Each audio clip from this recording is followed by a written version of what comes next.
இல்லையா. அதுக்கப்புறம் பார்த்தா பணத்தை போட்டவனுங்க எல்லாருமே பணத்தை எடுக்கிறதுக்காக கியூல வந்து நிக்க ஆரம்பிச்சிடறானுங்க. அதே மாதிரி இங்க இவங்க எல்லாரும் நம்ம ஹீரோ கொடுத்த கோடுல என்ன இருக்குங்கிறத கண்டுபிடிக்கிறதுக்கு ட்ரை பண்ணிட்டு இருக்காங்க. ஆல்பாவா அந்த நடந்து வந்த சண்டைக்கு அப்புறம் மனசு ரொம்ப உடைஞ்சு போயிடுறான். அப்படி இங்க பார்த்தா நம்பி பேங்க்ல கோட்டை கொடுத்தவனுங்க எல்லாருமே திருப்பி எங்களோட கோட்டை கொடுக்கணும் பிரச்சனை பண்ண ஆரம்பிச்சிடறானுங்க. கள்ள நோட்டு இல்லாம எங்க இருந்து வருதுங்கிறத கண்டுபிடிச்சே இல்லையா. எங்க இருந்து வருதுங்கிறது எனக்கு தெரியல. ஆனா இதுக்கு பின்னாடி யாரு இருக்காங்க மட்டும் நான் தெரிஞ்சுக்கிட்டேன். அவ பேரு யூக்கிமே. அந்த பேரை கேட்டவனே இவனுக்கு பழசெல்லாம் ஞாபகம் வந்துட்டு போகுது. கேட்டவனே ஏதோ ஒரு யோசனையில இருக்க டக்குன்னு அவனுக்கு பெல் சத்தம் கேக்குது.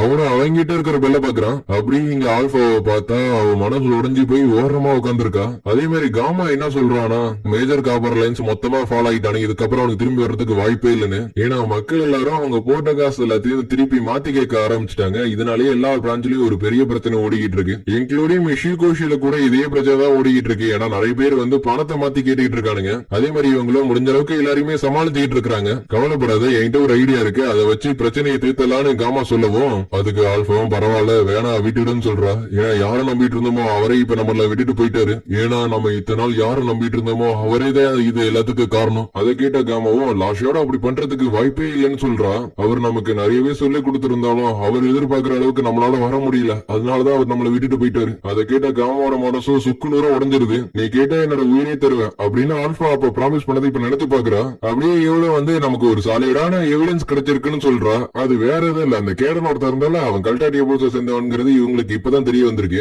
அதோட அவனுக்கு கலவட்ட அடிக்கிறதுக்கும் பாத்துருக்கானுங்களா. ஏன்னா அவனுக்கு மிஷு பெரிய பிரச்சனையை பாத்துருக்கானுங்க. அதுக்கு காமாவா நம்ம ஷாருக்காரன் கூட லிங்க்ல இல்லாட்டியோ மிஷு அவனுக்கு ரொம்ப பவர்ஃபுல்லான ஒன்னாதான் பாத்துருக்கானுங்க. அதுக்கு ஆல்பா சொல்ற கல்ட் ஒண்ணு பழக்கத்துல கலநோட்டை விடல, அந்த கலநோட்டை எல்லாத்தையும் விட்டது வேற யாருமே இல்ல, நம்ம லாஸ்ட் ஷோட தான். அவர் தான் அவரோட பேரை பத்தி எல்லாத்தையுமே பண்ணிட்டு இருந்திருக்காரு. இதெல்லாம் எதுக்காக அவர் பண்ணிட்டு இருக்காரு, அவரோட பிளான் தான் என்ன அப்படின்னு இவ அதை பத்தி யோசிச்சுட்டு இருக்க.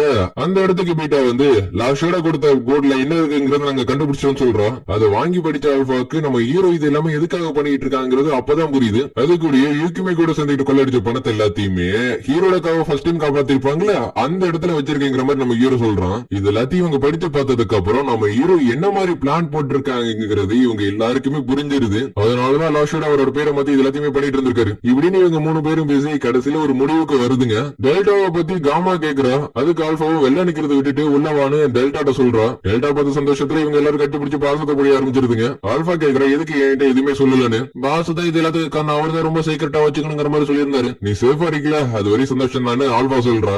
அப்படியே இங்க பார்த்தா பணத்தை ஃபாலோ பண்ணிட்டு வரவனுங்க யாருமே நம்ம ஹீரோ பாரபட்ச பக்கமா போட்டு தள்ளிக்கிட்டு இருக்கிறான். ஈக்குமே போறதுக்கு முன்னாடி நான் ஒன்னும் இதெல்லாம் பணத்துக்காக பண்ணலன்னு சொல்லிட்டு போயிருப்பா. அப்படி நம்ம ஹீரோ உள்ள வந்து பாக்குறான். உள்ள வந்து பார்த்ததுல அவன் வச்சிருந்த கோல்டு எல்லாமே காணாம போயிருக்கு. அப்படி இந்த 2 பொண்ணுங்களும் ஈக்குமே கூட இருந்த தொடர்பு கட் ஆயிடுச்சுன்னு சொல்லுதுங்க. ஹீரோவுக்கு கோல்டு யாரு எடுத்தாங்கிறதான் குழப்பத்துல இருக்கான். அதுக்கேற்ற மாதிரி அந்த பொண்ணுங்களும் அது கேடாம இருக்கிறதுக்கு வாய்ப்பு இருக்குன்னு சொல்லுதுங்க. இதை கிட்ட ஹீரோ என்னை கிட்ட இருக்கிற விலை மதிக்க முடியாத உன்னை என்கிட்ட இருந்து பறிச்சுட்டு போயிட்டேன், இது நீ திருப்பி தந்தே ஆகணும், இல்லன்னா நான் தர வைப்பேன். அப்படியே அங்க இருந்து இங்க பார்த்தா யூகிமேக்கும் கைடனுக்கும் பயங்கரமான சண்டை நடக்குது. அந்த சண்டையில யூகிமே கொஞ்சம் லீடர்ல இருக்கா. கோல்டன் ஹேர் நைண்டல் ஃபாக்ஸ் அந்த பவர் மட்டும் என்கிட்ட இருந்திருந்தா என்கிட்ட இருந்து யாரும் எடுத்திருக்க மாட்டாங்க, நம்மகிட்ட இருந்து யாரும் எடுத்திருக்க மாட்டாங்க. ஆனா இப்ப அந்த பவரை தேவையில்லாம நீ யூஸ் பண்ணிட்டு இருக்க யூகிமே. அதுக்கு யூகிமேவும் எல்லாமே முடிஞ்சிச்சுன்னு சொல்றான். அதுக்கு அவனும் என்னோட பவர் என்னோட மணி எல்லாத்தையும் நீ என்கிட்ட இருந்து எடுத்துக்கிட்டேன்னு சொல்றான். அதுக்கு யூகிமேவும் நீ என்னோட அம்மாவை கொண்டு இருந்தாலும் இன்னைக்கு என்னோட வில்லேஜ் நீ ஒரு வாட்டி காப்பாத்திருக்க, அப்ப நீ அதை பண்ணதுக்காக இந்த வாட்டி நான் அவனை மன்னிச்சு வெறும் சொல்லிட்டு அவன் அந்த இடத்த விட்டு போக அவன் கிட்ட இருந்து அந்த ரெட் பில் எடுத்து வாயில போடுறான். நான் உன்னை அப்பயே கொண்டு இருக்கணும்னு சொல்லிட்டு அவனோட ஸ்வாட் எடுக்கிறான். ஹீரோ ஒரு பஞ்சு தான் கொடுக்குறான். அதுல அவன் 10 அடி பறந்து போய் விடுறான். ஓ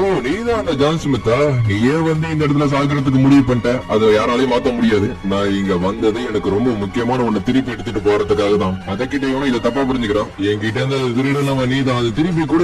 அதுக்காக நம்ம ஹீரோ சொல்றது காது கொடுத்து கேட்காம நம்ம ஹீரோ கூடிய சண்டை போட்டுக்கிட்டு இருக்கிறான். இங்க யூகிமேவும் கீழே கிடக்கிறத எடுத்து பாத்துக்கிட்டு இருக்கா. அவன் பாக்குறதுக்கு வேணா ரொம்ப மோசமானவன் மாதிரி தெரியல, ஆனா உண்மையிலே அவன் ரொம்ப நல்லவன் அப்படின்னு அவன் நினைச்சுக்கிட்டு இருக்க. பைபிள பறந்துட்டு வந்து விழுறான். கேடனுக்கு நம்ம ஹீரோ சமாளிக்கிறது ரொம்ப கஷ்டமா இருக்கு. அதனால இருக்கிற இழப்பையும் எடுத்து வாயில போடலாம்னு பாக்குறான். ஆனா நம்ம ஹீரோ அதெல்லாம் பெருசா எடுத்துக்காம அவனை போட்டு டார்ச்சர் மேல டார்ச்சர் பண்ணிக்கிட்டு இருக்கிறான். ஏதாச்சும் சொல்லுன்னு. அதுக்காக நம்ம ஹீரோ பாக்குறப்ப அவன் சின்ன வயசுல அவனோட கண்ணை பறிச்சதான் அவனுக்கு ஞாபகம் வருது. எனக்கு பவர் வேணும், அப்பதான் என்னால பாதுகாக்க முடியும் அப்படின்னு யூகிமே பக்கமா கையை காட்டுறான். ஹீரோ நான் எதிர்பார்த்து வந்தது எனக்கு கடுத்துடுச்சுன்னு சொல்லிட்டு அவனை விட்டு வர்றான். அப்படி யூகிமே கிட்ட வந்து நம்ம ஹீரோவும் அவனோட அடிப்பட்ட காயத்துக்கு கட்டு போட்டு வரான். அதுலயே அவனுக்கு தெரிஞ்சிருது சின்ன வயசுல காப்பாத்துனதும் இதே ஆள் தானு. அவன் காட்டு நடத்த பனிதான் இருக்கு அப்படின்னா அந்த பனிக்கு கீழே தான் அது இருக்குன்னு நினைக்கிறேன். அப்படி இங்க பார்த்தா லாக்கர் எம்டியா இருக்கிறது தெரிஞ்சுக்கிட்ட ஈரிஸும் கார்டரை கைது பண்ண சொல்லிடுறான். அதுக்கப்புறம் பார்த்தா யூகி மேல இடத்துக்கு திரும்பி போறா. அந்த ரெண்டு பொண்ணுங்களும் எங்க போனீங்க மாதிரி கேக்குதுங்க. அதுக்கு யூகிமே என்ன மன்னிச்சிருங்கன்னு சொல்றான். நாங்க ஜான்ஸ் சொன்னோம் அடுத்த சைடா அவர் உங்களை பாக்குறதுக்காக போயிட்டாரு. இப்ப அவர் எங்க? அதுக்கு யூகிமேவும் அவனை குழி தோண்டி புதைக்கிறதுக்காக அவர் போயிருக்காருங்கிற மாதிரி சொல்றா.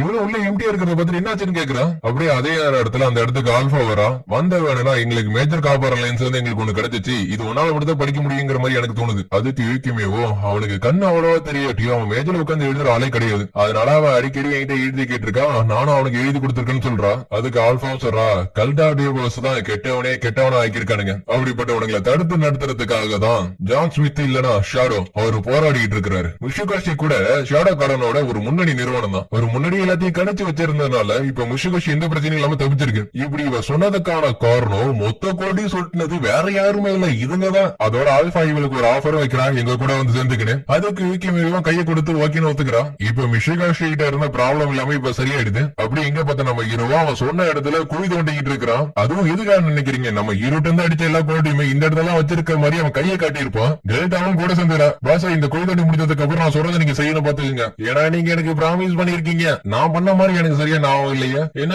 பாசி நீங்க என்ன ஏமாத்திட்டீங்களா? அப்படின்னா அடுத்த வாட்டி வாய்ஸ் ரெக்கார்ட் பண்ணுன்னு நம்ம ஹீரோ வேட்டா சொல்றான். அதுக்கு டெல்டாவும் வாய்ஸ் ரெக்கார்ட்னா என்னன்னு கேக்குறான். அதுக்கு ஹீரோ அது எப்படி ஒர்க் ஆகுங்கிற மாதிரி சொல்றான். அதோட சென்டா கிளாஸ பத்தி சொல்றான். ஏன்னா பனி பொழிஞ்சிட்டு இருக்குல்ல. ஹீரோவும் தேடி தேடி பார்த்துட்டு ரொம்ப அழுத்து போயிடறான். விண்டர் முடிஞ்சதுக்கு அப்புறம் வந்து பாத்துக்கலாம் அப்படின்னு நம்ம ஹீரோ அங்க இருந்து நடந்து போக டெல்டா உன்னை கண்டுபிடிக்கிறான். பாசை நான் உன்னை கண்டுபிடிச்சிருக்கேன் வந்து இங்க பாக்குறியா? அப்படி